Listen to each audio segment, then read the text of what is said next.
વચનામૃત છે કાર્યાણીનું બીજું. ભગવાન સ્વામિનારાયણ વાત કરે છે. વચનામૃતનું ટાઇટલ જ છે શાપિત બુદ્ધિનું. બુદ્ધિ શાપિત થઈ જાય જો કોઈની હાય લાગે તો. અને વચનામૃતમાં પ્રશ્ન એવો પૂછાયો છે કે આટલો અલૌકિક સત્સંગ આપણને મળ્યો છે, છતાંય અવગુણ આવ્યા કરે છે. તો એનું કારણ શું છે? જેને અવગુણ આવે છે એની બુદ્ધિમાં એવો કયો દોષ છે? અને ત્યારે ભગવદાનંદ સ્વામી જવાબ આપે છે કે મહારાજ, એની બુદ્ધિ શાપિત છે. ત્યારે શ્રીજી મહારાજે કહ્યું કે સાચી વાત છે. અને પછી શ્રીજી મહારાજ એ વાતની પુષ્ટિ કરતા કહે છે કે લોકમાં કહે છે ને કે એને તો કોઈનો ફટકાર લાગ્યો છે. આ ફટકાર શું છે? હાય લાગી છે. પછી શ્રીજી મહારાજ 3 એક્ઝામ્પલ આપે છે કે એમ મોટા સંતને દુખવ્યા હોય, અથવા કોઈ ગરીબને દુખવ્યા હોય, અથવા મા બાપની ચાકરી ન કરી હોય, તે માટે એમણે શાપ દીધો હોય, તેણે કરીને એની બુદ્ધિ એવી છે, શાપિત બુદ્ધિ છે.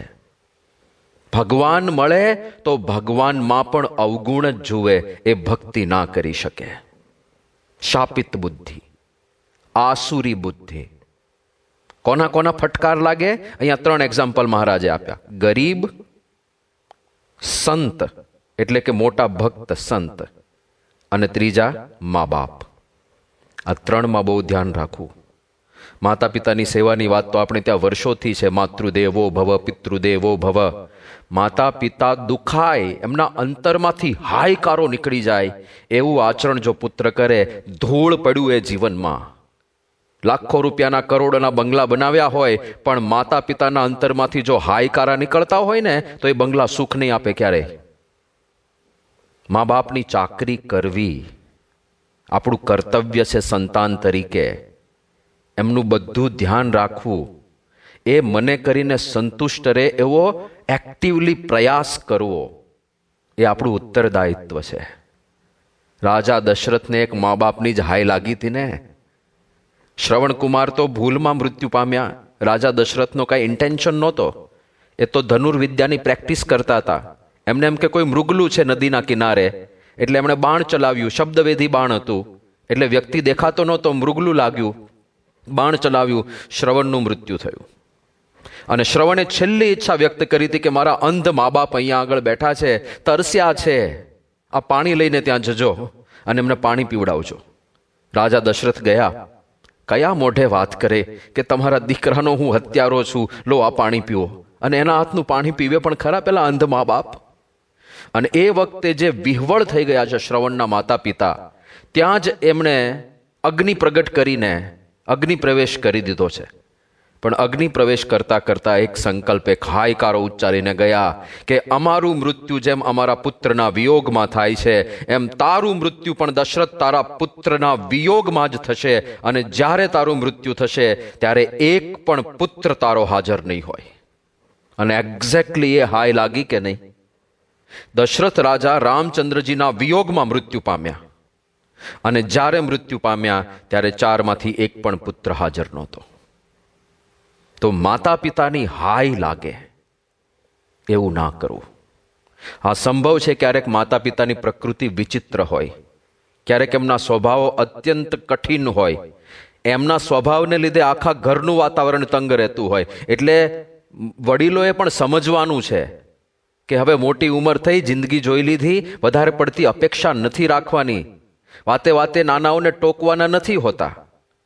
પણ ચલો, આપણે કદાચ વડીલોને કંઈક કહેવું પણ પડે, કદાચ એમનો કોઈ પ્રસ્તાવ ઠુકરાવવો પણ પડે. એવું જરૂરી નથી કે એમની બધી વાત આપણે માની જ લઈએ આંખો બંધ કરીને. શક્ય છે કે એમની કોઈક વાત આપણે ના પણ માનવાની થાય. પણ એ ના પાડવાની પણ રીત હોય છે. વિનમ્રતા ક્યારેય જવી ના જોઈએ, વિવેક ક્યારેય જવો ના જોઈએ. એમને યુઝલેસનેસ અનુભવાય કે આપણી આ ઘરમાં હવે કાંઈ કિંમત જ નથી રહી, અને અંતરમાંથી ફિટકાર નીકળી જાય, એવા આચરણ ન કરવા, એક્ટિવલી ન કરવા. પછી એમના સ્વભાવને લીધે દુઃખી થતા હોય તો એ ભગવાનની ઈચ્છા, એ ભગવાન પર છોડી દેવાની વાત છે. બીજું કયું? ગરીબ. ગરીબ એટલે અહીંયા પૈસે ટકે ગરીબની વાત નથી, સ્વભાવ ગરીબી, જ્ઞાન ગરીબી. ઘણા લોકો સ્વભાવે કરીને ખૂબ ગરીબ હોય, બિચારા જવાબ ના આપી શકે, તમને કન્ફ્રન્ટ ના કરી શકે. નહીં, ઘણા લોકો એવા હોય, છેતરી ગયા હોય લોકો એમને, છતાંય કશું કરે જ નહીં, કારણ કે એને બિચારાને કાંઈ સૂઝતું જ નથી કે હું છેતરાઈ ગયો, હવે શું કરવું. નહીં, આવા જે ગરીબ હોય ને, એ ગરીબ જવાબ નથી આપતા, પણ એમના વતી ભગવાન જવાબ આપશે. અને એ જ્યારે જવાબ આપશે ને ભગવાન, ત્યારે સહન નહીં થાય. એટલે આવા જે ગરીબ માણસો હોય, હું એક હરિભક્તને ઓળખું છું, એમને મળ્યો તો નથી, પણ એમની વાત મને કોઈકે કરેલી. બિચારા સરકારી નોકરી હતી એમની, અને એક દિવસ એમના ઉપરી અધિકારીનો ફોન આવ્યો કે મારી ઓફિસમાં એક બેગ પડી છે, એ તાત્કાલિક તું તારા ઘરે લઈ જા, પછી કાલે મને આપી દેજે, હું અત્યારે ઓફિસમાં નથી આવવાનો. એટલે આ ભાઈને એમ કે વાંધો નહીં, હવે બેગ પડી છે તો સાહેબે કીધું છે તો આપણે ઘરે લઈ જઈએ. એટલે એ બેગ લઈને એના ઘરે ગયા, અને એના ઘરે ગયા, અને એ જ દિવસે કંઈક રેડ પડી, અને બેગ આખી પૈસાથી ભરેલી હતી. આ માણસ ઉપર કેસ થયો, એની સરકારી નોકરી ગઈ. હવે આ વ્યક્તિ વર્ષોથી પ્રયાસ કરે છે પોતાની જાતને નિર્દોષ સાબિત કરવા કે ભાઈ આ પૈસા મેં નથી લીધા, મેં લાંચ નથી લીધી, મને તો મારા ઉપરી અધિકારીએ કહ્યું હતું. ઉપરી અધિકારી છટકી ગયા. વર્ષોથી, લગભગ છેલ્લા 10 વર્ષથી એ સ્ટ્રગલ કરે છે. નોકરી ગઈ, હવે બીજી ક્યાંય નોકરી મળે નહીં, અને આ મોટું આળ આવ્યું. નિર્દોષ છે, નિર્દોષ છે, 100% ફસાવવામાં આવ્યા છે બિચારાને. હવે એની હાઈ નહીં લાગે? જેટલા લોકો આમાં ઇન્વોલ્વ છે એની હાઈ એને નહીં લાગે? લાગવાની જ છે ને. અને જ્યારે લાગશે, એમના જીવનમાં આ બન્યું એનું કારણ પણ હશે, કંઈક એમનું પૂર્વકર્મ હશે, ચલો આપણે સમજી લીધું. પણ જે લોકો આ રીતે એમને ફસાવવામાં જવાબદાર બન્યા છે, એ બધાની તો જે વલે થશે, આજે નહીં, કાલે નહીં, 10 વર્ષ પછી, 50 વર્ષ પછી, આવતા જન્મે, એના પછીના જન્મે, એ નથી જતું. છોડતા નથી ભગવાન કોઈને. કૃતમ કર્મ શુભાશુભમ અવશ્યમેવ ભોક્તવ્યમ, એ ભોગવવાનું જ થાય. એટલે કોઈ ગરીબ ભક્તને, અહીંયા ઘણા બધા યુવાનો બેઠા છે, યુવાનોની ઘણી વખત ટેવ હોય છે, સ્કૂલની અંદર કોઈ વિદ્યાર્થી બિચારો સાધારણ હોય, નબળો હોય, તો બીજા બધા ભેગા થઈને એને ચીડવતા હોય, પજવતા હોય. પેલો વિદ્યાર્થી બિચારો ગરીબ પ્રકૃતિનો છે, નથી જવાબ આપી શકતો.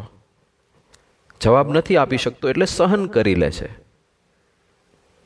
પણ ક્યારે એની માનસિક સ્થિતિનો વિચાર કર્યો છે કે 5-7 જણ ભેગા થઈને પેલા વ્યક્તિને માનસિક ત્રાસ આપે છે, એ માણસના મનમાં શું, કેટલી પીડા થતી હોય, કેટલું દુઃખ થતું હોય, એવો ક્યારે વિચાર કર્યો છે? અને એ જવાબ નથી આપી શકતો, કારણ કે નથી એની પાસે એવી બુદ્ધિ શક્તિ નથી, એવી પ્રતિભા નથી, એવી વાણી નથી કે તમને આમ ચોપડી શકે. જે બોલી શકતો હોય ને જોરદાર, એનો કોઈ ચાળો ના કરે. આપણે ગુજરાતીમાં કહેવત છે ને, પોચું હોય ને ત્યાં બધા આંગળી ખૂતાડે. તો પેલો બિચારો ઢીલો પોચો છે, એટલે એ જવાબ નથી આપી શકતો, અને તમે ચડી બેસો છો. પણ ફરીથી એના વતી ભગવાન જવાબ આપશે, અને ભગવાન જ્યારે જવાબ આપશે ત્યારે ભારે પડી જશે. એટલે કોઈ ગરીબને ના દુખાવવો. ત્રીજું કહ્યું, ભગવાનના ભક્તનો દ્રોહ કર્યો હોય. આ તો મહાભયંકર, આ તો અગ્નિમાં હાથ નાખવા જેવું છે. ભગવાનના ભક્ત દુખાયા, પૂરું થઈ ગયું. આસુરી બુદ્ધિ. શ્રીજી મહારાજે તો ત્યાં સુધી કહ્યું કે એની કોઈ કાળે મુક્તિ ના થાય જો ભગવાનના ભક્તનો દ્રોહ કર્યો. જો ભગવાનના ભક્ત તો નિર્દોષ હોય છે, અને એ કોઈના વિશે ખરાબ સંકલ્પ કરતા પણ નથી, એ કોઈને શાપ પણ આપતા નથી. પણ 2 પરિસ્થિતિમાં થોડો વિચાર આપણે કરવો પડે. એક તો એ ભગવાનના ભક્ત ભગવાનમાં આસક્ત થયા હોય, અને એમાં વચ્ચે કોઈ અવરોધરૂપ બને ને, એનું ધનોતપનોત નીકળી જાય. સનકાદિક ઋષિ ભગવાન વિષ્ણુના દર્શન કરવા જ ગયા હતા વૈકુંઠમાં, પણ જય ને વિજય ભગવાનના દ્વારપાળ છે, એ પણ ભક્ત છે ભગવાન, પણ એ મશ્કરી કરી, સનકાદિકને જવા નતા દેતા. સનકાદિક 4 ઋષિઓ, બાળક જેવી અવસ્થા, એ કાયમ બાળક જેવા જ રહે છે. તો બાળક જાણીને એમણે તો બાળ સહજ મશ્કરીઓ ચાલુ કરી. સનકાદિકને અતિશય તમન્ના હતી ભગવાનના દર્શન કરવાની, પણ આ જય અને વિજય વચ્ચે અવરોધરૂપ જ બનતા હતા. અને સનકાદિકની મશ્કરી કરી એટલે એમના અંતરમાંથી જે હાયકારો નીકળ્યો, એ જ શાપ હતો કે જાઓ તમે 3 જન્મ સુધી અસુર યોનિને પામો. અને તરત જ જય વિજયને રિયલાઇઝ થયું કે અરે રે રે રે, આ તો બહુ મોટો અપરાધ થઈ ગયો. ઘણી વાર બહુ લેટ થઈ જાય જ્યારે આપણને રિયલાઇઝ થાય ને કે આરું લોચો મારી દીધો. અને એ જ જય વિજય 3 જન્મ લીધા. પહેલા જન્મમાં એ હિરણ્યકશિપુને હિરણ્યાક્ષ બન્યા, બીજા જન્મમાં રાવણ અને કુંભકર્ણ, ત્રીજા જન્મમાં શિશુપાળ અને દંતવક્ત્ર, અને 3 જન્મમાં આસુરી બુદ્ધિ સાથે જન્મ્યા. ભગવાન નજર સામે મળ્યા છતાંય ભગવાનનો અવગુણ જ લીધો, ભગવાનને ઓળખી ના શક્યા. કેમ? આ મોટા સંતના દ્રોહનું પાપ લાગ્યું હતું, એટલે એની શાપિત બુદ્ધિ થઈ ગઈ. એટલે ભક્ત જ્યારે ભગવાનમાં આસક્ત થયા હોય ત્યારે ક્યારે અવરોધ રૂપ ના બનવું. દુબળી ભટ્ટ ભગવાન સ્વામિનારાયણના પરમ નિષ્ઠાવાન ભક્ત, પણ ખૂબ જ ગરીબ. યજમાન વૃત્તિ કરીને એમનું ગુજરાન ચાલે. યજમાન વૃત્તિ એટલે ગામડાઓમાં તમે જોયા હશે, પેલા બ્રાહ્મણો લોટ માગવા આવે ને. હવે જે ગરીબ બ્રાહ્મણો હોય, જેમને બીજું કાંઈ આજીવિકાનું સાધન ના હોય, તો એ લોકો આ રીતે લોટ માગીને પોતાના ઘરનું ગુજરાન કરતા હોય. એવા આ દુબળી ભટ્ટ પણ ભક્ત પાકા. તો એક વખત એ એમના વેવાઈને ત્યાં ગયા હશે અને રોજની જેમ નિત્ય પૂજા કરતા હતા. હવે એમના વેવાઈ સત્સંગી નહોતા અને ઠેકડી ઉડાડતા દુબળી ભટ્ટની. દુબળી ભટ્ટ રોજ સવારે પૂજા કરે, એની ઠેકડી ઉડાડે. અને એક વખત દુબળી ભટ્ટ સામે ભગવાનની મૂર્તિઓ સ્થાપિત કરીને માનસી પૂજા કરતા હતા, આંખો બંધ કરીને ધ્યાન કરતા હતા. એમના વેવાઈને મશ્કરી સૂજી, તો એમણે શું કર્યું કે ભગવાનના ફોટા સામે જે હતા મૂર્તિઓ એ બધી ઉપાડી લીધી અને ત્યાં એમનો જોડો મૂકી દીધો, બૂટ મૂકી દીધો. હવે ક્યાં પરમ પવિત્ર પરમાત્માની પ્રતિમાઓ અને ક્યાં આ અપવિત્ર જોડો ચામડાનો. અને દુબળી ભટ્ટ તો ધ્યાનમાં મગ્ન હતા, પણ જ્યારે એમનું ધ્યાન પૂરું થયું અને પછી પ્રતિમાઓના દર્શન કરવા માટે જેવી આંખો ખોલી, જોયું કે સામે જોડો છે. અને સાહજિક એક ઉચ્ચાર નીકળી ગયો એમના મુખમાંથી કે કોની આંખો ફૂટી છે કે મૂર્તિની જગ્યાએ જોડો મૂક્યો? કોની આંખો ફૂટી છે કે મૂર્તિની જગ્યાએ આ જોડો મૂક્યો? અને દુબળી ભટ્ટના શબ્દોની સાથે જ એમના વેવાઈની આંખોના બંને ડોળા બહાર આવી ગયા અને જીવનભર આંધળા રહ્યા. તો ભગવાનના ભક્તની મશ્કરીઓ ના કરવી ક્યારે. ભગવાનના ભક્તોનો દ્રોહ થઈ જાય. જેણે જેણે કર્યા છે દ્રોહ, બધાને ભોગવવાનું થયું છે. હા, અને આજકાલની વાત થોડી છે. નરસિંહ મહેતાએ લખ્યું કે જે મારા સંતની નિંદા કરે તેના કુળ સહિત હું ભાંગું રે. આખા કુળને સમાપ્ત કરવા માટે ભગવાન તત્પર થઈ જાય છે જો ભગવાનના ભક્તનો દ્રોહ કર્યો તો. મુક્તાનંદ સ્વામીએ પણ આવા જ ભાવનું લખ્યું છે કે ભૂકો ભાર હરુ સંતન હિત કરું છાયા કર દોઈ, જો મેરે સંત કો રતિ એક દુવે તેહી જડ ડારું મેં ખોઈ. સંતને દુખવ્યા, એની જડ ઉખાડી નાખીશ, એવું ભગવાન કહે છે. એટલે ભગવાનના ભક્ત બાબતે સાવધ રહેવું. કદાચ ચલો તમારી શ્રદ્ધા ના હોય કોઈકની અંદર, પણ ઠેકડી ના ઉડાડો, મશ્કરી ના કરો. કોઈ પણ ભક્તની, કોઈ પણ વ્યક્તિ ભક્તિ કરતો હોય એની મશ્કરી ક્યારેય ના કરો. ગુણાતીતાનંદ સ્વામીનો દ્રોહ કર્યો જેમણે કેવી વલે થઈ નહીં. જુનાગઢની અંદર ગુણાતીતાનંદ સ્વામીની પ્રાસાદિક ચોકડી હતી. બધા હરિભક્તો મહિમા સમજીને રોજ ત્યાં પગે લાગતા, પણ કેટલાક દ્વેષીઓથી સહન નહોતું થતું. ગુણાતીતનો પ્રતાપ બધાથી ક્યાં સહન થાય છે? તો બધાએ નક્કી કર્યું, આ દ્વેષીઓએ ભેગા થઈને, કે આ ચોકડી ખોદી નાખવી છે. બધા પગે લાગતા તો આળશે, પણ હવે બધાને બીક તો લાગતી જ હતી. ગુણાતીતનો પ્રતાપ કે ચોકડી ખોદી નાખીશું ને દ્રોહ થઈ જશે, તો શરૂઆત કોણ કરે? એટલે પાવડા અને કોદાળી ને ત્રિકમ ને બધું ભેગું કરીને રાખ્યું, પણ બધા ડરતા હતા કે કોણ શરૂઆત કરે. એમાં ભગવત પ્રસાદજી મહારાજ ત્યાં આવ્યા હશે જુનાગઢ, અને ભગવત પ્રસાદજીને બધા આગળ કર્યા કે આ સારું ના કહેવાય ને, થોડું વધારે પડતું કહેવાય ને, બીજા કોઈ નંદ પરમહંસોનો આવો મહિમા કોઈને નથી ને, આ તો થોડું વધારે પડતું થઈ ગયું કહેવાય ને, તમે તો આમ આચાર્ય કહેવાઓ, તમારે આ બધું ધ્યાન રાખવું જોઈએ. તો કે શું કરવું છે? તો કે આ કાઢી જ નાખવું જોઈએ આપણે, કે તમે તો મુખ્ય છો, તમે એક કામ કરો, તમે ખાલી એક ટચકો મારો, પછી આગળનું અમે બધું કરી નાખશું. અને ડાબા હાથે એક ટચકો માર્યો ભગવત પ્રસાદજીએ, પછી તો બાકીનું કામ બીજા બધાએ પૂરું કર્યું.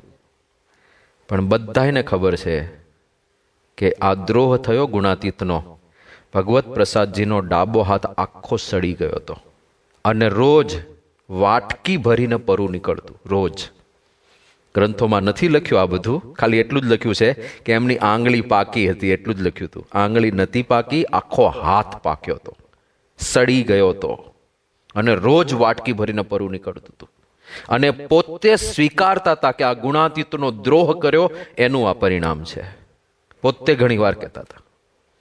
અમારા સારંગપુરમાં સામે જે મંદિર છે ત્યાં વશરામ ભગત કરીને ત્યાંના મુખ્ય કોઠારી હતા.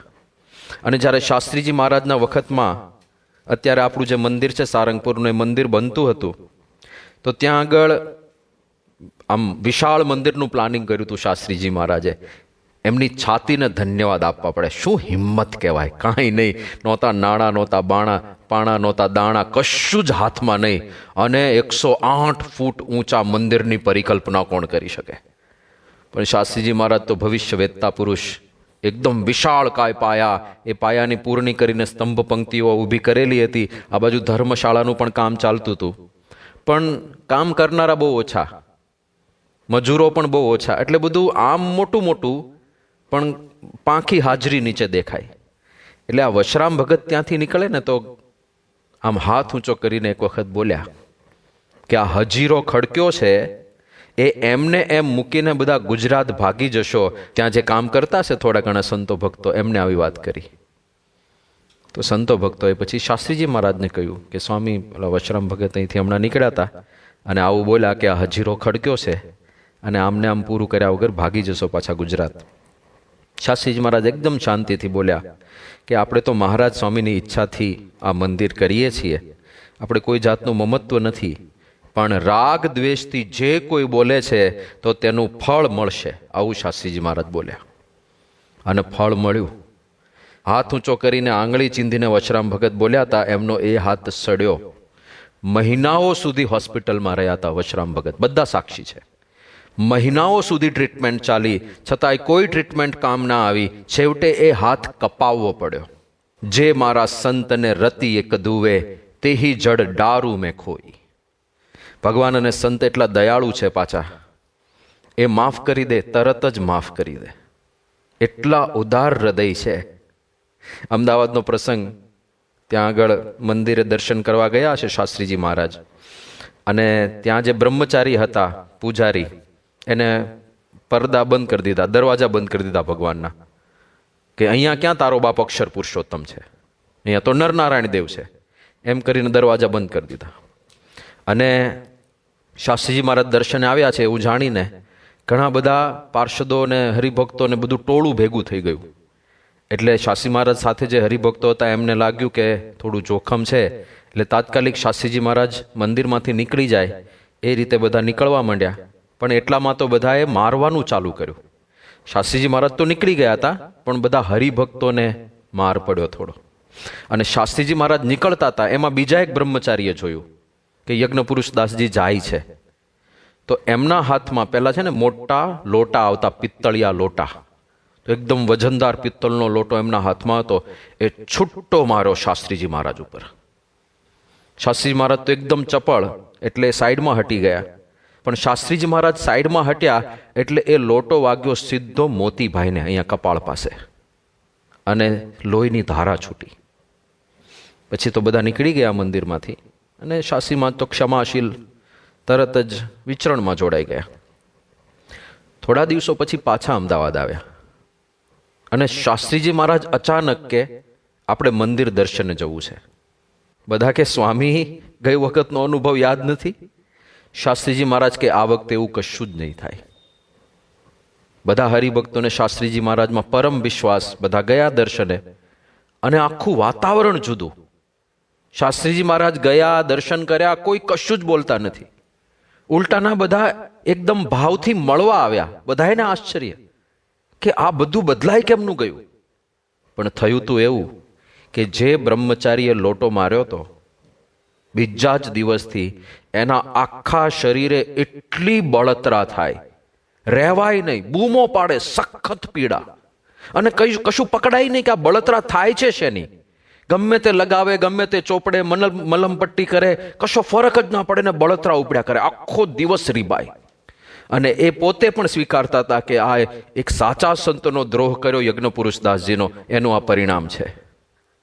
એવામાં શાસ્ત્રીજી મહારાજ ગયા છે. એટલે બધા હાથ જોડીને વિનંતી કરવા માટે આવ્યા કે બ્રહ્મચારી ત્યાં ઉપર છે, આવો તમે એમને આશીર્વાદ આપવા માટે આવો, અને જો સંતની દયા એ માફ કરી દે છે. બ્રહ્મચારી પાસે ગયા શાસ્ત્રીજી મહારાજ. પહેલા એ માફી માગી કે હું તમને ઓળખી ના શક્યો, દ્રોહ થઈ ગયો તમારો, ક્ષમા કરજો. શાસ્ત્રીજી મહારાજે એમના આખા શરીરે હાથ ફેરવ્યો, પ્રાર્થના કરી કે ભગવાન મટાડી દેશે. અને આવું કહીને શાસ્ત્રીમાં નીકળ્યા. તરત જ પેલાને આખા શરીરે શાંતિ થઈ ગઈ. તો એ દયાળુ છે, એ માફ કરી દે છે, એ એમની ઉદારતા છે. એમની દયાનો અનુભવ તો મને પોતાને જ થયો છે ને. હું પણ એક સમયે દ્રોહી હતો, મને સત્સંગ નહોતો, અને અજ્ઞાનવશ પ્રમુખ સ્વામી મહારાજનો ફોટો હોય એના ઉપર હું ઘણું બધું ચિત્રામણ કરતો, અને એલફેલ પણ બોલતો ઘણી વખત. પણ પછી મને સત્સંગ થયો, પછી સમજાયું કે કેટલા મહાન સંત છે. આ નિર્મળ સંતનો આપણે દ્રોહ કર્યો, અજ્ઞાનવશ, ખબર નહોતી, પણ દ્રોહ તો કર્યો કહેવાય ને.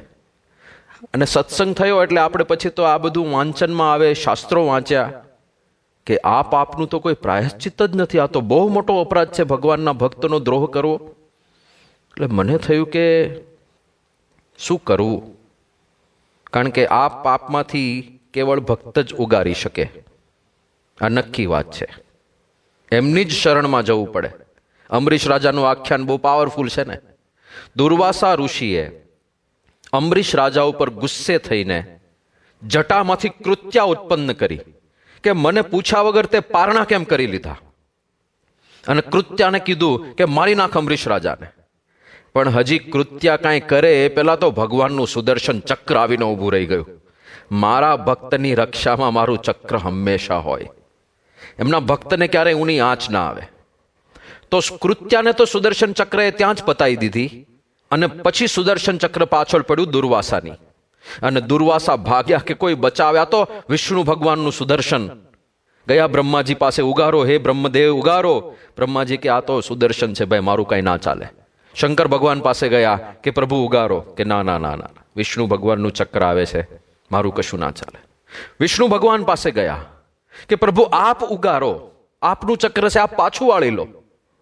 અને ત્યારે વિષ્ણુ ભગવાન દુર્વાસાને કહે છે, અહમ ભક્ત પરાધીનો અસ્વતંત્ર ઇવ દ્વિજ સાધુભીર ગ્રસ્ત હૃદયો ભક્તેર ભક્ત જનપ્રિય. અહમ ભક્ત પરાધીન, હું ભક્તને પરાધીન છું, આમાં મારું પણ કાંઈ ના ચાલે. જો આ સુદર્શન ચક્રથી બચવું હોય તો તમે અંબરીશ રાજા પાસે જાઓ અને એમને પ્રાર્થના કરો. અને સીધા જ દુર્વાસા ગયા અંબરીશ પાસે. અપરાધ થઈ ગયો, ક્ષમા કરો રાજા અંબરીશ, આ સુદર્શન ચક્ર પાછું વાળો, નહીં તો મને મારી નાખશે. અને ત્યારે અંબરીશ રાજા, જો અને પાછા ભગવાનના ભક્ત દયાળુ હોય, એ કોઈના દ્રોહને કે અપરાધને ગણતા જ નથી. એટલે અંબરીશ રાજાએ ચક્રને પ્રાર્થના કરી, ચક્ર તરત જ શાંત થઈ ગયું. તો હવે આ બધું આપણે સાંભળ્યું કે બાપાનો દ્રોહ તો આપણે કરી દીધો, એ જ માફ કરે હવે તો. એટલે પછી મેં પ્રમુખ સ્વામી મહારાજને પત્ર લખ્યો કે બાપા, અબુધ અવસ્થામાં મેં આપનો આવી રીતે દ્રોહ કર્યો છે, અને પછી આપ ઓળખાયા, અને હવે સમજાય છે કે બહુ મોટો દ્રોહ થઈ ગયો, બહુ મોટું પાપ થઈ ગયું. તો બાપા મને હવે પસ્તાવો થાય છે, મને માફ કરો, અને આપ જે પ્રાયશ્ચિત આપશો એ પ્રાયશ્ચિત કરવા હું તૈયાર છું. આવો પત્ર મેં પ્રમુખ સ્વામી મહારાજને લખ્યો. અને એનો જવાબ આવ્યો. પ્રમુખ સ્વામી મહારાજને નાનામાં નાના બાળકે પણ પત્ર લખ્યો હોય ને તોય ક્યારેય એનો જવાબ ના આવ્યો હોય એવું ના બને. અત્યારે મહંત સ્વામી મહારાજમાં પણ આપણને અનુભવાય છે, કેટલા દયાળુ કહેવાય. કોણ આપણા પ્રશ્નોમાં બાકી રસ લે? તો મેં બાપાને લખ્યું કે બાપા, પસ્તાવો થાય છે, અને પ્રાયશ્ચિત જે આપો એવું કરીશ. તો સ્વામીનો ઉત્તર આવ્યો. ધર્મચરણ સ્વામીએ બાપા વતી લખ્યું હતું કે સ્વામીને વાત કરી, અને સ્વામી એવું કહે છે કે તને જે પસ્તાવો થયો એ પસ્તાવો એ જ તારું પ્રાયશ્ચિત છે, બીજું કોઈ પ્રાયશ્ચિત કરવાની જરૂર નથી. અને પછી સ્વામીએ કહેવડાવ્યું હતું કે પ્રમુખ સ્વામી મહારાજ એવું કહે છે કે હવે સત્સંગ ઓળખાયો છે તો સત્સંગ કરી લેજો. બસ આટલું જ, કાંઈ જ નહીં, કોઈ પ્રાયશ્ચિત્ત પણ નહીં. બસ તને આ અહેસાસ થયો કે મારાથી ભૂલ થઈ, એ જ પ્રાયશ્ચિત્ત. શું દયા કહેવાય સંતની! જે અપરાધનું કોઈ પ્રાયશ્ચિત નથી. મહારાજે કીધું કે પંચ મહાપાપ કરનારનો કદાચિત છૂટકો થાય, પણ ભગવાનના ભક્તનો દ્રોહી હોય ને એનો છૂટકો નથી થતો. અને એ પાપમાંથી ભગવાનના ભક્ત તરત જ આપણને ઉગારી લે, એ ગણતા જ નથી. તો આ છે સંત. હવે આવા સંત આટલી નિર્મળતા જ્યાં હોય, એનો દ્રોહ કરીને તમને મળી પણ શું જવાનું છે? ભગવાનના કુરાજીપા સિવાય શું બીજું મળવાનું છે? એટલે આ ત્રણની હાય ન વહોરવી ક્યારેય. પહેલા મા બાપ, બીજા ગરીબ, સ્વભાવ ગરીબ, જ્ઞાન ગરીબ જે હોય. તુલસી હાય ગરીબ કી કભી ન ખાલી જાય, મુવે ઢોર કે ચામ સે લોહા ભસમ હો જાય. ગરીબની હાય લાગે ને ખાલી નથી જતી ક્યારેય. એટલે એવા નિર્બળ હોય, ગરીબ હોય, એને ક્યારેય કલ્પાવવા નહીં. અને ત્રીજું, ભગવાનના આ સંત કે સાચા ભક્ત, એમનો દ્રોહ ક્યારેય કરવો નહીં. અમારે ત્યાં સારંગપુરની અંદર તો સંતોનો અભ્યાસ ચાલતો હોય, એમાં વેકેશન પડી જાય ત્યારથી અને સેવા ચાલુ થઈ જાય. અને જે અન્નકૂટ થશે તો સારંગપુરની અંદર બધી વાનગીઓ સંતો જાતે બનાવીને ઠાકોરજીને અન્નકૂટ ધરાવતા હોય છે.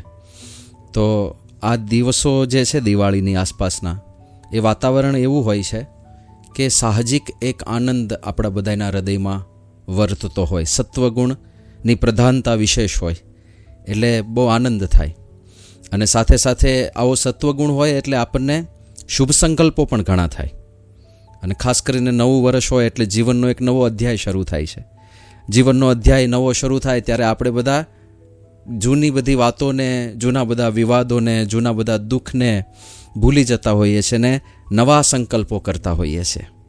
તો આ નવું વર્ષ આવે છે તો કંઈક નવા સંકલ્પો કરીએ. કયા નવા સંકલ્પો કરી શકાય? તો બે સંકલ્પોની હું વાત કરીશ. એક આધ્યાત્મિક છે, એક લૌકિક છે. આધ્યાત્મિક સંકલ્પ એ છે કે આપણે આપણા જીવનમાં ભક્તિ સંબંધી ક્રિયાઓ વધારીએ.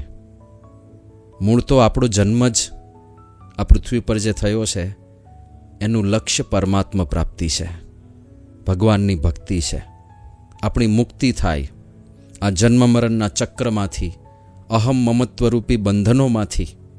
આ વિષયોમાં જે આસક્તિ છે એ આસક્તિ આપણને દુઃખી કરે છે, એમાંથી મુક્તિ થાય અને ભગવાન પાસે કાયમ માટે બેસી જઈએ, ભગવાનનો સાક્ષાત્કાર થાય. એના માટે આ મનુષ્ય જન્મ છે. શ્રીમદ ભાગવતની અંદર મનુષ્ય જન્મનું લક્ષ્ય એ કહેવામાં આવ્યું છે કે બુદ્ધિ ઇન્દ્રિય મનઃ પ્રાણાન જનાનામ અસૃજત પ્રભુ માત્રાર્થમ ચ ભવાર્થમ ચ યાત્મને કલ્પનાય ચ. શું કામ આ બુદ્ધિ ઇન્દ્રિય મન પ્રાણ એ બધું ભગવાને આપણું બનાવ્યું? શાના માટે? માત્રાર્થમ, ભવાર્થમ, આત્મને અને કલ્પનાએ. 4 ઉદ્દેશ્ય બતાવ્યા. ભવાર્થમ આપણને જન્મ મળે એના માટે, શરીર હોય તો જન્મ મળે. હા.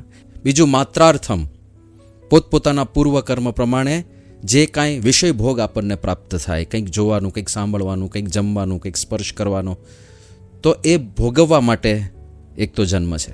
પણ એ પરમ લક્ષ્ય નથી.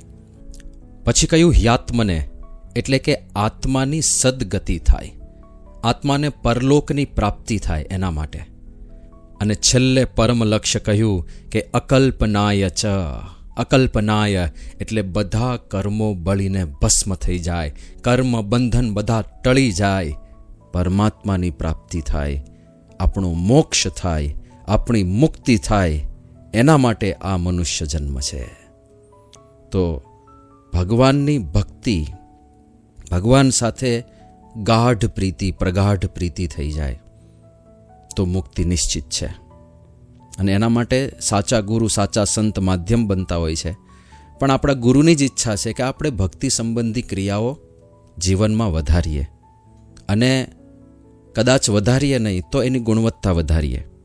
દાખલા તરીકે આમાંથી ઘણા બધા પૂજા કરે જ છે, તમારા ચહેરાઓ જ કહે છે કે તમે પૂજા પાઠ કરો છો. ઘણા બધા નથી કરતા, તો જે ના કરતા હોય એ કરવાનું શરૂ કરે નવા વર્ષે. એવો એક શુભ સંકલ્પ કરીએ. એક નવા અધ્યાયમાં પદાર્પણ કરીએ, અધ્યાત્મ માર્ગે એટલા આગળ વધીએ. અને જે લોકો પૂજા ઓલરેડી કરે જ છે તો આપણે પૂજામાં વધારે એકાગ્ર થવાનો પ્રયત્ન કરીએ.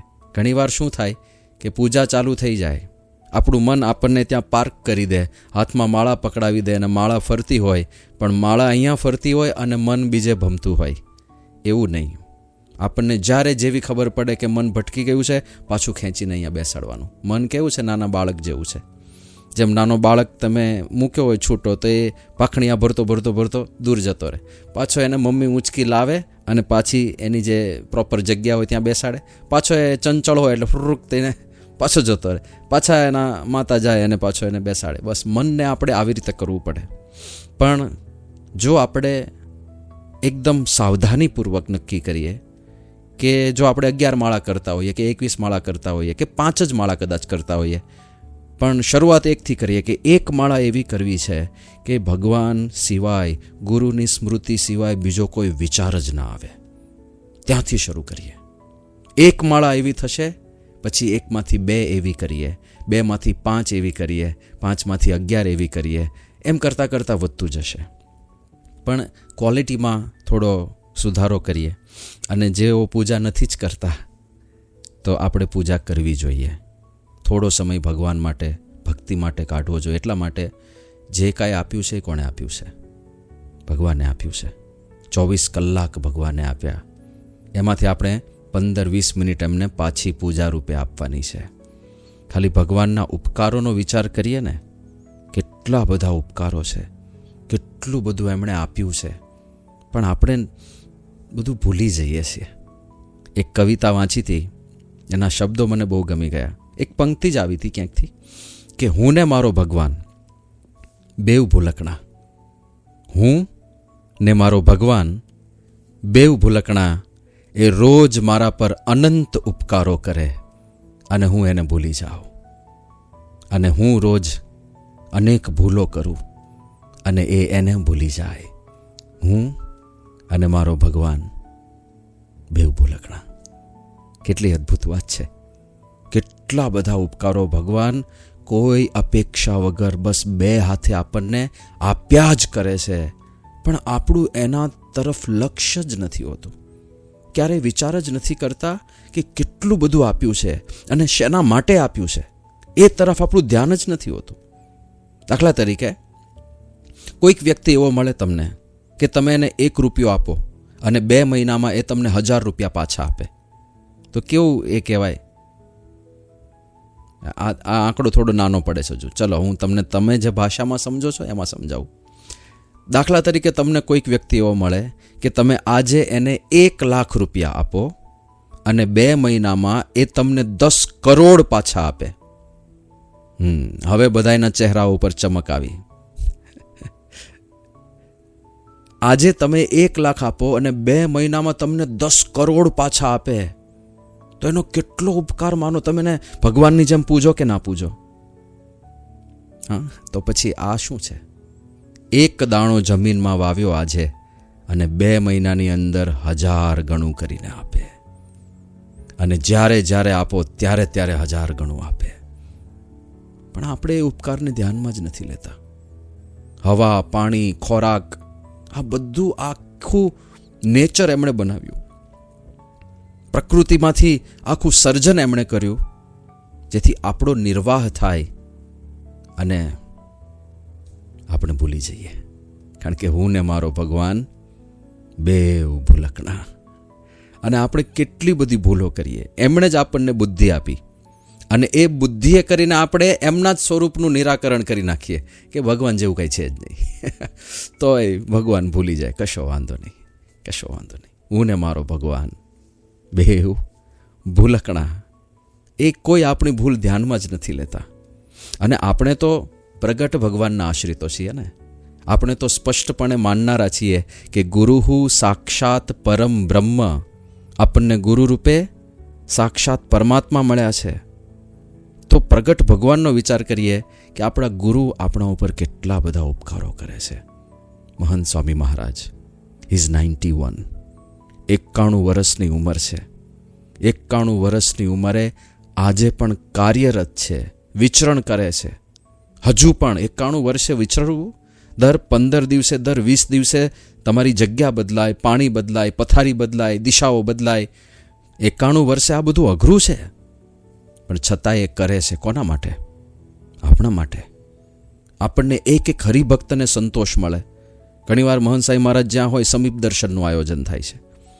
હવે આપણને તો એવી ઈચ્છા હોય સાહજિક રીતે ભક્ત તરીકે કે સ્વામીની દ્રષ્ટિ આપણા ઉપર પડે, પણ એમને તો 20-25 મિનિટ, અડધો કલાક, સવા કલાક સુધી આમ હાથ જોડીને બેસી રહેવાનું અને બધાયની આંખોમાં આંખો મેળવવાની. હવે તમે ક્યારેક કરી જોજો, કેટલું કોન્સન્ટ્રેશન, બધાયની સામે એમને કોન્સન્ટ્રેશન રાખવું પડે, સતત એમની દ્રષ્ટિ સ્થિર રાખવી પડે, સતત 1 કલાક સુધી, અને 91 વર્ષની ઉંમરે. કેટલું કરે છે. પણ ભૂલકણા, આપણે ભૂલકણા બધું ભૂલી જઈએ. હું ને મારો ભગવાન બેવ ભૂલકણા. 90 વર્ષ પછી ઝીણી ક્રિયાઓ કરવામાં પણ તકલીફ પડતી હોય. 1 કલાક સભામાં બેસી રહેવું એ અઘરું પડતું હોય, તો પણ એ કરે છે. પૂજારા કાકા હતા, લંડનના આપણા સમર્પિત હરિભક્ત. એમનું બેંક હાઉસ છે લંડનમાં, અને જે કાંઈ પણ બેંક હાઉસની આવક થાય એ બધી એ ઠાકોરજીના ચરણે અર્પણ કરી દે. એવું મોટું સમર્પણ. અને મોટા ભક્તરાજ એટલે જ્યારે પ્રમુખ સ્વામી મહારાજના દર્શન કરવા જાય ત્યારે એમની એવી અપેક્ષા રહે કે બાપા અમને બોલાવે, અમને ધબ્બો મારે, અમને આશીર્વાદ આપે. પણ પછી એ પૂજારા કાકાની જ્યારે મોટી ઉંમર થઈ અને બીમાર હતા, અશક્ત હતા, ત્યારે આંખમાં આંસુ સાથે એક વાત કરતા કે અમે બાપા પાસે જ્યારે જતા, બાપાની ઉંમર મોટી હતી પ્રમુખ સ્વામી મહારાજની, અને અમે એવી ઈચ્છા અપેક્ષા રાખતા કે બાપા અમને ધબ્બો મારે, બાપા અમને હાથ ઊંચા કરીને આશીર્વાદ આપે, લટકું આપે. પણ અત્યારે મારી ઉંમર હવે થઈ છે, મારા શરીરમાં અશક્તિ છે. અત્યારે હું આટલો ઊંચો હાથ કરું ને તો પણ મને વેદના થાય છે, પીડા થાય છે, દુખે છે, અને સહન નથી થતું. અને હવે અમને સમજાય છે કે જ્યારે અમે પ્રમુખ સ્વામી મહારાજ પાસે જઈને આ બધી અપેક્ષાઓ રાખતા હતા અને બાપા એ માંગણીઓ પૂરી કરતા હતા, એ અમને હાથ ઊંચા કરીને ધબ્બાઓ મારતા હતા, એ આશીર્વાદ આપતા હતા, પણ હવે સમજાય છે કે એ કરતી વખતે એમને કેટલી પીડા થતી હશે. એમના ઉપકારો આપણે જે ધારીએ છીએ એના કરતાં અનંત ગણા હોય છે. આ ઉંમરે એક વખત એક IIMના પ્રોફેસર આવ્યા હતા સારંગપુર, અને એ પ્રોફેસર બહારના વ્યક્તિ, આઉટસાઇડર, એટલે પૂજ્ય પરમવંદન સ્વામી અત્યારે દિલ્હીમાં સેવા કરે છે. એ એમને આખું સારંગપુરનું કેમ્પસ ને આપણું સંત પ્રશિક્ષણ કેન્દ્ર જે ચાલે છે એ બધું દેખાડવા માટે નીકળ્યા, બધી આપણી સિસ્ટમ બધી સમજાવવા માટે નીકળ્યા. આખા કેમ્પસનો પરિચય એમણે આપ્યો, અને પછી પ્રમુખ સ્વામી મહારાજના દર્શને લઈ આવ્યા. તો સ્વામી બાપા પધાર્યા દર્શન આપવા માટે, પણ એ દિવસે બાપા બીમાર હતા. એમનું બ્લડ પ્રેશર એટલું લો હતું કે સ્વામી બહાર તો આવ્યા, પણ થોડી વારમાં એમની આંખો ઢળવા લાગી. અને જ્યારે આ પ્રોફેસરનું ઇન્ટ્રોડક્શન પ્રમુખ સ્વામી મહારાજ સાથે કરાવવાનું થયું ત્યારે પ્રમુખ સ્વામી મહારાજની આંખો ખુલતી નહોતી, એટલે આંખો બંધ થઈ ગઈ. એટલે પછી ઇન્ટ્રોડક્શન થયું, આમના હારતોરા થયા, પણ પ્રમુખ સ્વામી મહારાજની આંખો બંધ હતી. પછી તો સ્વામી દર્શન આપીને અંદર ગયા. પણ પરમવંદન સ્વામીને એવું થયું કે આ માણસ બહારનો છે, આઉટસાઇડર છે, એને કાંઈ આપણી જે પ્રણાલી છે, આપણે જે રીતે ગુરુને જે દ્રષ્ટિથી જોઈએ છે, જે મહિમાની દ્રષ્ટિથી જોઈએ છે, એને તો કાંઈ પરિચય હોય નહીં. તો એને કેવું લાગ્યું હશે?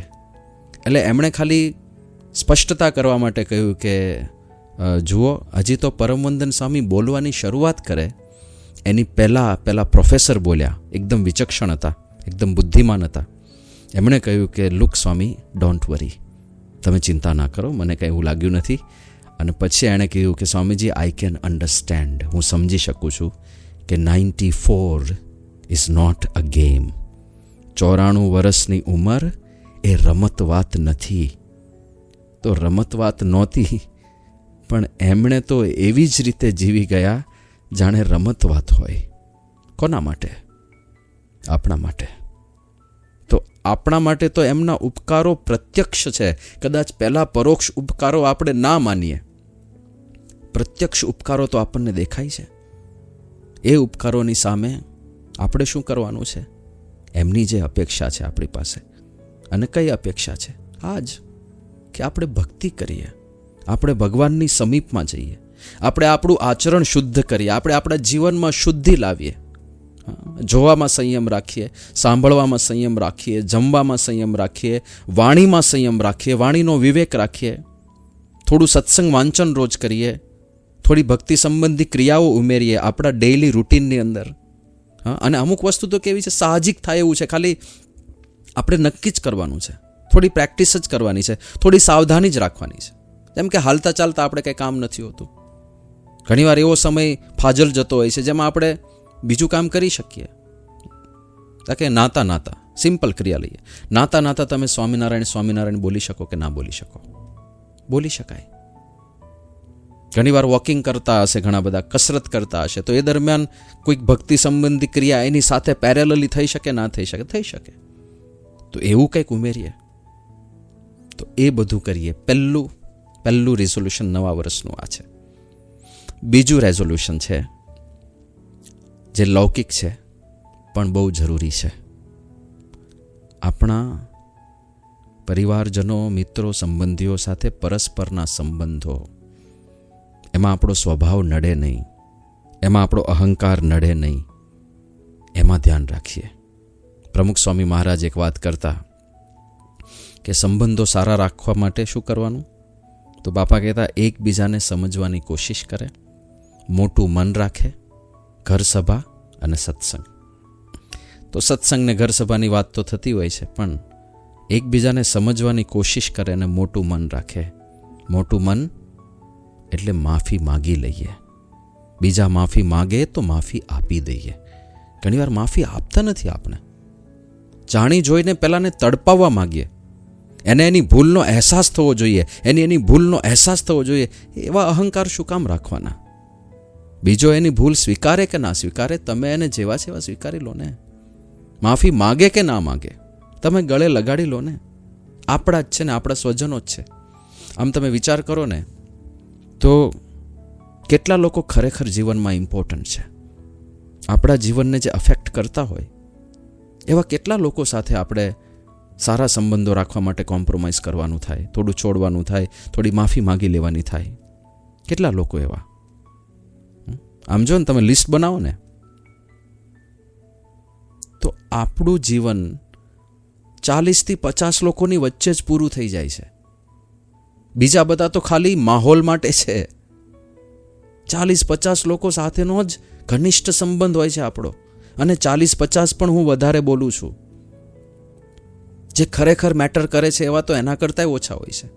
10-15થી વધારે આંકડો નહીં જાય. હવે એ લોકો અગત્યના છે કે નાની નાની આપણી અપેક્ષાઓ, કે પછી નાની નાની વસ્તુઓ અગત્યની છે? કોઈ વ્યક્તિ સહન કરે છે એના માટે પોતાના મત કરતા અને પોતાના અહંકાર કરતા એ સંબંધ અને એ વ્યક્તિ અગત્યનો હોય છે, એટલા માટે સહન કરે છે. આપણે આપણી જાતને પૂછવું પડે કે શું અગત્યનું છે મારા માટે? વ્યક્તિ અને સંબંધ અગત્યનો છે અને મારી શાંતિ અગત્યની છે? કદાચ તમે એને સંભળાવી દેશો મોઢે, જેવું છે તેવું રોકડું પરખાવી દેશો, સંબંધ બગડશે. પણ રહેવાનું તો એની ભેગા જ છે. એટલે રોજ અકળામણ, એને જ્યારે જ્યારે જોશો ત્યારે દુઃખ, એ શોકની લાગણી અનુભવાશે. એના કરતાં થોડું જતું કરીએ, માફી માગી લઈએ, અપેક્ષા ના રાખીએ. ખાલી સોદાબાજીના સંબંધો નહીં, બસ મારે આપવું છે, મારે આપવું જ છે. આપણા ગુરુમાંથી શીખો ને, પ્રમુખ સ્વામી મહારાજ જીવનભર ઓનલી ગિવિંગ ગિવિંગ ગિવિંગ. અત્યારે મહંત સ્વામી મહારાજ ખોબલે ને ખોબલે, દેવું ન લેવું કાંઈ, એ જ તારી પ્રીત તણી રીત. ખોબલે ને ખોબલે આપ્યા જ રાખે. આનંદની લાણી, લાભની લાણી, બસ બધું લઈ જાઓ મારી પાસેથી. જે ગુણાતીતાનંદ સ્વામીએ કહ્યું ને કે આ સંત કેવા છે કે વૃક્ષની જેમ એનો દેહ પરને અર્થે છે. જેમ વૃક્ષનું આખું શરીર બીજા માટે, એનો છાંયડો બીજા માટે, એના ફળો બીજા માટે, એનું લાકડું બીજા માટે, એ જે ઓક્સિજન છોડે એ ઓક્સિજન બીજા માટે, બધું બીજા માટે, બધું પરોપકાર માટે. એમાં સંતનું બધું પરોપકાર માટે છે. તો આપણે એમાંથી થોડું શીખીને બસ આપણે આપવું છે નિરપેક્ષ રીતે. સાધારણ રીતે સંબંધોમાં આપણે કેવું થઈ જાય કે હું આટલું બધું કરું છું તો એને સમજવું તો જોઈએ ને, હું આટલું બધું કરું છું તો એને આટલું તો કરવું જોઈએ ને. તો એ આટલું કરે એના માટે તમે ના કરો. તમારે કરવું છે એટલે કરો. તમારે આપવું જ છે, બસ આપી જ જવું છે, આપી જ જવું છે, આપી જ જવું છે. કોઈ અપેક્ષા નથી રાખવી. તો સંબંધો વધારે સારા ખીલેલા રહેશે. બીજું, બીજાનો દ્રષ્ટિકોણ સમજવા ક્યારેક પ્રયત્ન કરીએ. ઘણીવાર આપણે એટલા સ્વકેન્દ્રી હોઈએ છીએ કે આપણો જ રટ્ટો માર્યા કરીએ કે હું આમ કરું છું, હું આમ કરું છું, હું આમ કરું છું, એટલે એને આમ કરવું જોઈએ, એમે આને આમ કરવું જોઈએ, એને આમ કરવું જોઈએ. એટલે એને પણ કંઈક અપેક્ષા હશે ને તમારી પાસે, નહીં હોય? એ કેટલું બધું કરે છે એ તો જુઓ. ક્યારેક એકવાર તો વિચાર કરો. દાખલા તરીકે તમે મેલ મેમ્બર છો ફેમિલીના અને તમને એવું લાગે કે હું ઓફિસ જાઉં છું, આખું ઘર ચલાવું છું. એકવાર તમે ફિમેલ મેમ્બરનો વિચાર કરજો કે ઘરમાં આખો દિવસ એ કયું કયું કામ કરે છે. રસોઈ બનાવવી તમને શું લાગે છે? સહેલું કામ છે? ઘરની સાફ સૂફી રાખવી સહેલું કામ છે? કપડાં ધોવા, સૂકવવા, વાળવા, ઘડી કરીને મૂકવા, ઇસ્ત્રી કરવી કે કરાવવી, એ બધું સહેલું કામ છે? કરી જુઓ એકવાર તો ખબર પડે. તો આપણે ઘણીવાર સ્વકેન્દ્રી જ હોઈએ. બીજા માણસનું કેટલું સમર્પણ છે, બીજા માણસનું કેટલું યોગદાન છે, એ બાજુ આપણી નજર જ નથી હોતી. તો એકબીજાને સમજવાની કોશિશ, બીજો માણસ જે તે પ્રકારનું વર્તન કરે છે એને પણ સમજવાની કોશિશ કરો ને. હમણાં એક યુવક મળવા માટે આવ્યો હતો અને એણે પોતાની એક સમસ્યા રજૂ કરી કે કોલેજમાં ફર્સ્ટ યરની અંદર એક યુવતી સાથે એને મેળ થયો હશે. બંને વચ્ચે મિત્રતા હતી. એણે કહ્યું કે અમારી રુચિ સરખી હતી, અમે બંને ભણવામાં એકદમ બ્રિલિયન્ટ હતા અને અમે જે વાર્તાલાપ કરતા હતા એને આધારે અમારા લાઇક્સ ડિસલાઇક્સ પણ ખૂબ મેચ થતા હતા. અને એ વ્યવહારમાં ને વ્યવહારમાં એ કે મને એના પ્રત્યે આકર્ષણ થઈ ગયું, મને પ્રેમ થઈ ગયો. અને પછી મેં એક વખત મારા પ્રેમને પ્રસ્તુત કર્યો, એની સામે ઉદ્ઘાટિત કર્યો કે આ રીતે મને તારા પ્રત્યે આવી ફિલિંગ્સ છે, આવી લાગણીઓ છે તારા પ્રત્યે. અને એ કે સ્વામી, એણે તરત જ મને રિજેક્ટ કરી દીધો અને મારો તિરસ્કાર કરવા માંડી. રસ્તામાં મળે તો મારી સામે પણ ના જોવે, આમ હાથ રાખી દે અને મને બધી રીતે બ્લોક કરી દીધો. ફોન ઉપર ને ફેસબુક ઉપર ને બધે જ મને બ્લોક કરી દીધો. અને કે સ્વામી, એ રિજેક્શન આ છેલ્લું 1 વર્ષ થયું, હું હજુ પચાવી નથી શક્યો, હું હજુ ભૂલી નથી શક્યો એ રિજેક્શન. અને એને લીધે થાય છે કે એવું કે મારું મન કોઈ જગ્યાએ લાગતું નથી હવે. એ કે હું એકદમ ભણવામાં હોશિયાર હતો, એને બદલે હું એક જ વિષયમાં ફર્સ્ટ યરમાં પાસ થઈ શક્યો અને એ એકદમ બ્રિલિયન્ટ, બધામાં 9 SPG કે એવા કંઈક પોઈન્ટ્સ લઈને એ ઉત્તીર્ણ થઈ. એટલે સંપૂર્ણ વિપરીત. અને હું એક જ વિષયમાં માંડ પાસ થઈ શક્યો. એટલે મારે આખું 1 વર્ષ ડ્રોપ લેવાનો થયો, 1 વર્ષ ડિલે થયું, ફેલ થયો. અને હજુ થાય છે કેવું કે કોલેજમાં અમે કોરિડોરમાંથી પસાર થતા હોઈએ અને એ મારી પાસેથી પસાર થાય તો એકદમ મારા ધબકારા વધી જાય છે, પણ એ તો મને ઇગ્નોર જ કરે છે. તો હવે આ પરિસ્થિતિમાં હું કેવી રીતે આમાંથી બહાર આવું, એવો પ્રશ્ન એ યુવકે મને પૂછ્યો. હવે આપણે તો આવા પ્રશ્ન માટે હું કંઈ પ્રિપેર નહોતો, પણ જે કાંઈ શાસ્ત્રોમાં બધી વાતો છે, જ્ઞાનની વાતો છે, એ બધી કરી જોઈ. અચાનક મને આ વિચાર આવ્યો જે બાપાએ વાત કરી, પ્રમુખ સ્વામી મહારાજે, એકબીજાને સમજવાની કોશિશ કરે.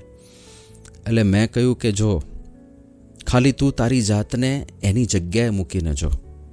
દાખલા તરીકે તમારા 2 વચ્ચે આ જે સંબંધ હતો મિત્રતાનો, તો તારા મનમાં પ્યોર મિત્રતા હોત, કોઈ પ્રેમ સંબંધી એક આટલો પણ અંકુર ના હોત તને, તું ખાલી બસ એને એક સારા મિત્ર તરીકે જોતો હોત અને એને તારા પ્રત્યે પ્રેમ થઈ ગયો હોત અને એણે પોતાના પ્રેમને પ્રસ્તુત કર્યો, તો તું શું કરત? એ કે મને એના પ્રત્યે કોઈ લાગણી ના હોય તો હું શું કામ સ્વીકારું, હું તો ના જ પાડી દઉં ને. તો મેં કીધું એ જ તો એણે કર્યું છે, આમાં એનો કોઈ જ વાંક નથી. એણે એ જ કર્યું ને. તારા તરફથી પ્રેમ હતો પણ એના તરફથી કશું નહોતું, તો એ તો ના જ પાડી દે ને. સાહજિક વાત છે. તારા મનમાં એવું થતું હશે કે મારી સાથે કેમ થયું આવું, મારી સાથે કેમ થયું આવું. એવું કશું છે જ નહીં. આ તારો અહંકાર તને હેરાન કરે છે, તારો ઈગો તને નડી રહ્યો છે. અને આ બધી ચર્ચા થઈ તો પછી એને એકદમ ક્લિક થઈ ગયું.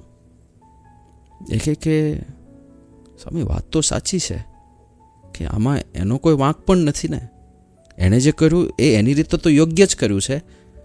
હું રિજેક્શન પચાવી નથી શક્યો અને મેં આ દૃષ્ટિકોણથી ક્યારે વિચાર જ નહોતો કર્યો. આ દૃષ્ટિકોણથી જ્યારે વિચાર કરીએ ત્યારે બધું યોગ્ય જ લાગે છે. તો મેં કીધું હવે જસ્ટ મૂવ ઓન, તું આગળ વધી જા, એ ચેપ્ટર ક્લોઝ કર. એવી પણ તારે અપેક્ષા નથી રાખવાની કે એના મનમાં ખાલી મારી એક ઇમ્પ્રેશન સારી રહે. એ પણ આપણો અહંકાર છે. ઘણીવાર એવી પણ ઈચ્છા રહે કે મારી ખાલી ઇમ્પ્રેશન સારી રહે, એને એવું ના થઈ જાય કે હું આવો લફંગો નીકળ્યો ને આવો નીકળ્યો. અરે જવા દે ને ભાઈ, જસ્ટ મૂવ ઓન. જે થયું તે. આખી દુનિયામાં આપણી સારી છાપ રહે એવી તો અપેક્ષા જ ક્યાંથી રાખવાની હોય? એવી સારી છાપો તો ભગવાનની નથી રહી. હા, કૃષ્ણ ભગવાનને શિશુપાળે ગાળો જ આપી છે જીવનભર, મર્યો ત્યાં સુધી ગાળો આપી છે. તો બધા જ આપણને ચાહે, બધા જ આપણને પ્રેમ કરે, બધા જ આપણને રિસ્પેક્ટથી જુએ, એવું નથી થવાનું. પણ જે આપણા સ્વજનો છે, જે આપણા જ છે, એની સાથે આપણે સારા સંબંધો રાખી શકીએ. એ આ નવા વર્ષનો એક સંકલ્પ આપણે કરવો જોઈએ. અને એના માટે ઘર સભા, એના માટે રોજ થોડો વાર્તાલાપ કરીએ, એ બધું કરીએ. અને આ બધા બાળકો, યુવકો, છાત્રો બેઠા છે એટલે ત્રીજી વાત તમારા માટે છે. મોબાઈલનો ખૂબ જ વિવેકપૂર્ણ ઉપયોગ કરજો, કારણ કે આ મોબાઈલ આખી જનરેશનને ખતમ કરી રહ્યો છે. એટલે જેટલું જરૂર હોય એટલો જ ઉપયોગ કરવો. મોબાઈલમાં કંઈ ખરાબ વસ્તુ ના જોવી. મોબાઈલમાં વિડીયો જોવાના અને ગેમ રમવાના આપણે એટલા એડિક્ટ ના થઈ જઈએ, એવા વ્યસની ના થઈ જાય કે એના વગર ચાલે નહીં. અને ટાઈમ લિમિટ કરજો.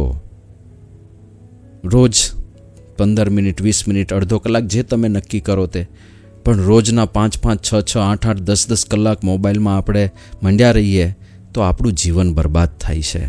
આ સમય આપણને મળ્યો છે આ પૃથ્વી ઉપર, એ સત્સંગ કરવા માટે, ભગવાન ભજવા માટે, મુક્તિ માટે, સાધના માટે, આ સૃષ્ટિના રહસ્યોને આપણે થોડા સમજી શકીએ, ભગવાનથી થોડા નજીક જઈએ, એના માટે આ મનુષ્ય જન્મ પ્રાપ્ત થયો છે. અને એ બધો જ સમય જે આપણને મળે છે ફાજલ, એ બધો આ મોબાઈલની પાછળ ખર્ચી નાખીએ. તો યુવા પેઢી, તમે લોકો ખાસ ધ્યાન રાખજો. આખી જનરેશન બરબાદ થઈ રહી છે. નથી ભણવામાં ધ્યાન રહેતું, નથી કોઈ કામમાં ધ્યાન રહેતું, આ મોબાઈલને લીધે. કોઈ માણસો એકાગ્ર નથી થઈ શકતા. મોટી સમસ્યા છે આજના આ જમાનાની. તો નવા વર્ષે આપણે મોબાઈલ થોડો વિવેકપૂર્ણ રીતે અને બને તેટલો મિનિમલ યુઝ કરીએ. અનિવાર્ય હોય ત્યાં જ એને હાથમાં લઈએ, એવા પણ કંઈક સંકલ્પ કરીએ. તો આ બધા જે સંકલ્પોની વાત કરી, એ સંકલ્પો આપણે પહેલાં તો કરી શકીએ, અને કરીને એ સંકલ્પો પ્રમાણે વર્તીને આપણા જીવનને થોડું ઉર્ધ્વગામી બનાવી શકીએ, સત્સંગમાં એકાદ ડગલું આગળ વધી શકીએ. એ જ મહારાજ સ્વામીના ચરણોમાં પ્રાર્થના કરીએ.